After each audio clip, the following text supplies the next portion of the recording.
Donald Trump is campaigning tonight in Michigan, a battleground state that has gained even more attention than usual this election year due to the Israel-Hamas war. You might remember back in February, more than 100,000 votes in the state were cast for uncommitted instead of for President Biden in the primary as a show of protest against his handling of the war. A new CBS News poll shows more than 1/3 of Michigan voters want the president to encourage Israel to stop its military actions in Gaza. And nearly a quarter want these actions to be decreased.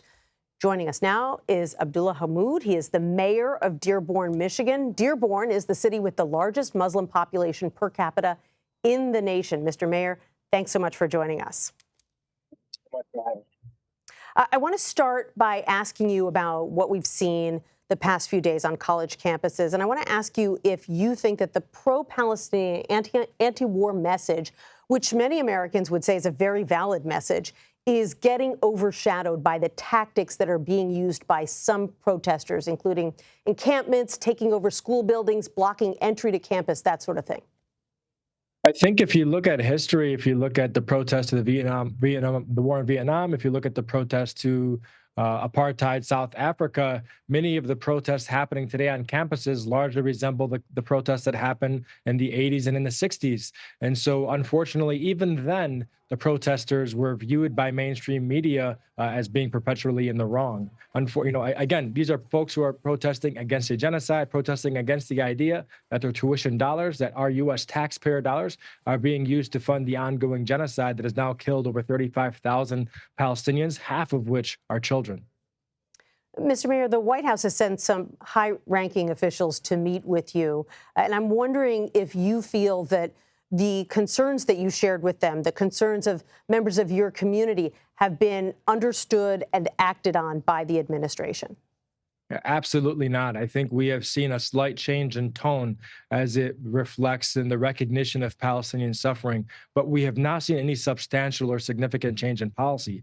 To this day, our president has still been unable to call for a permanent ceasefire, which is the only means of bringing home all the hostages and prisoners across the entirety of the conflict, as well as an inability to hold Benjamin Netanyahu and the most right-wing government accountable for restricting access to humanitarian aid. And we're still looking for that final push for this president to also call for once and for all the establishment of a just Palestinian state to end this in a positive resolution for the Palestinian people.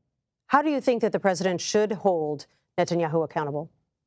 I think he has the ability to pick up the phone today and end the endless supply of weapons and bombs that are being dropped indiscriminately on residential towers. When I have a resident come to us and talk about how he had two grandmothers who had to be dug up from under the rubble because 2,000-pound bombs were dropped indiscriminately on the residential towers, that is unacceptable. And we have a president that is able to stop the supply of weapons, to restrict military aid. We have found just recently, obviously, there's been many documentation by experts in genocide, experts in war crimes, by NGOs and international organizations who have found the Israeli IDF complicit in multiple war crimes. Yet we have a government that looks the other way and has refused to hold them accountable. Mayor Hammoud, we had a recent CBS News poll. It was out this week, and it showed that President Biden and former President Trump are neck and neck in your state. As a Democrat yourself, you've articulated some of your frustrations with the Biden administration, but have you decided whether you will support President Biden for re-election? And if not, do you think that Donald Trump would do more for the Palestinians than Biden has?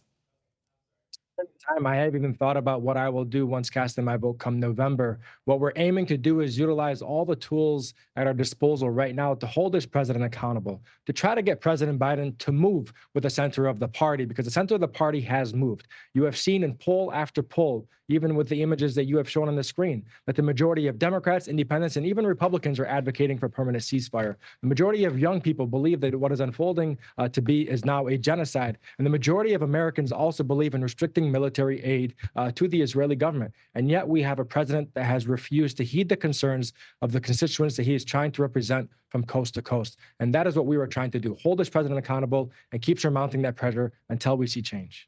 I want to ask you about an issue beyond the war. That same CBS News poll I mentioned showed that more than 3/4 of voters in your state listed the economy and inflation as major factors for them in this election. Many of them also said they felt the economy was better under Trump. What's your view? Was the economy better then?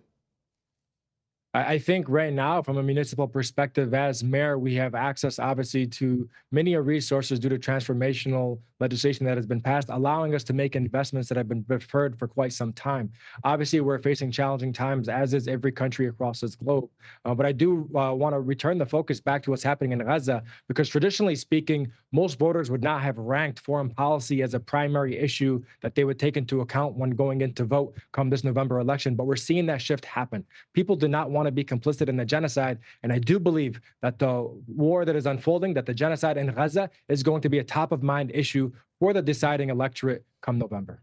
No question. Mayor Abdullah Hammoud, thank you so much for joining us today. I really appreciate it. Thank you so much for having me.